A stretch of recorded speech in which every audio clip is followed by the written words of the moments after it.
एक आदमी ने एक बहुत ही खूबसूरत लड़की से शादी की। शादी के बाद दोनों की जिंदगी बहुत प्यार से गुजर रही थी। वह उसे बहुत चाहता था और उसकी खूबसूरती की हमेशा तारीफ किया करता था। लेकिन कुछ महीनों के बाद लड़की चर्म रोग से ग्रसित हो गई और धीरे धीरे उसकी खूबसूरती जाने लगी।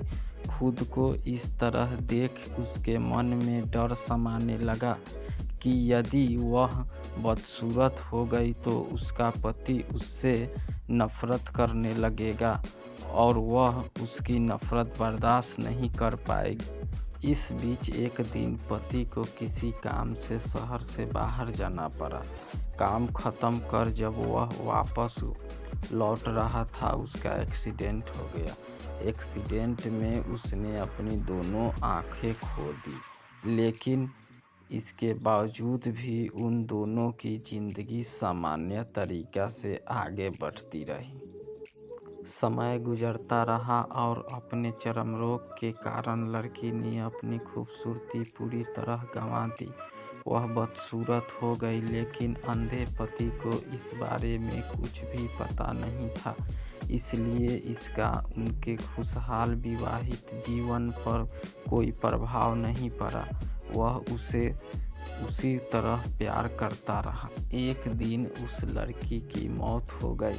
पति अब अकेला हो गया था। वह बहुत दुखी था। वह उस शहर को छोड़कर जाना चाहता था। उसने अंतिम संस्कार की सारी प्रक्रिया विधि पूर्ण की और शहर छोड़कर जाने लगा। तभी एक आदमी ने पीछे से उसे पुकारा और पास आकर अब तुम बिना सहारे के अकेले कैसे चल पाओगे? इतने साल तो तुम्हारी पत्नी तुम्हारी मदद किया करती थी।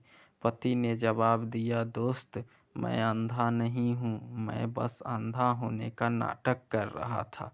क्योंकि यदि मेरी पत्नी को पता चल जाता कि मैं उसकी बदसूरती देख सकता तो यह उसे उसके रोग से ज़्यादा दर्द देता। इसलिए मैंने इतने साल अंधे होने का दिखावा किया।